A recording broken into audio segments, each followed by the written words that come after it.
I am an instrument of joy, withholding a melody that runs throughout me. I'm just waiting on someone who knows how to play the strings.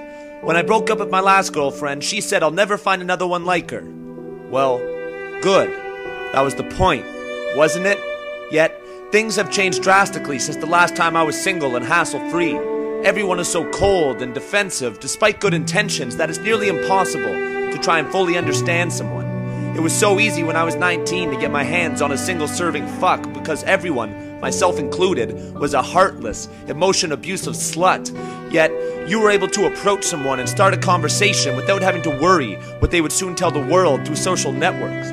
Our social network back then was my friend, who had a single friend who was best friends with another single friend who were both die-hard fans of self-loathing the morning after. And so was I. Today, I can't even look at someone without getting a dirty glare in return. I wish I could just walk on up and recite my best love poem to every beautiful girl that walked by. But I can't. Or I won't. Not sure what the difference between the two is yet. And besides, I don't write love poems. A friend request before I've even spoken to her in person, and as they say, Facebook friends make it official. But we've forgotten about the ritual of learning about somebody through time spent together. I want to hear how she emphasizes her words and thoughts, get lost in her accent that she tries to hide because she thinks it's embarrassing, when really, it's my favorite trait. But this doesn't happen. Facebook creeps so she can know all about me before I've had the chance to speak. Retweeted tweets thinking she understands the life I lead because she took 5 minutes out of her day to look through my profile pictures and read an autobiography I wrote when I was drunk. We all pray to the same non-existent God, which puts us somewhat on the same level, but I'm beginning to think that spirituality is composed of the worship of different devils. We now spend too much time declaring what we dislike in other people. We are the root of all evil because we deject before we accept and then regret wishing we could forget, but we can't.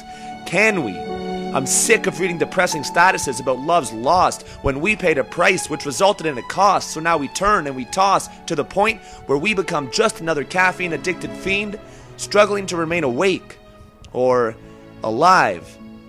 Depends on your perception.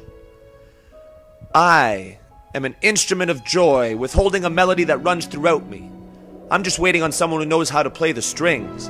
Rather than dream of the one, I spend reality filtering through each one I see. And we've learned from past mistakes to not rush into anything that doesn't seem promising. But if we can just grasp the idea that what we are looking for is not what we had, so past mistakes only affected what is past, and tomorrow is another day for which we can build our future. So learn to appreciate new beginnings, for they are few and far between. We want to feel the butterflies that result from new flings, knowing it has an opportunity to sprout into better things. So I wrote this poem with intentions to read it one day to the right lady. I'll be walking down the street and she'll be 2 steps ahead of me, so I'll increase the pace of my feet so that we're in stride steadily. And without warning, I'll break into poetic lines with hopes to make her mine.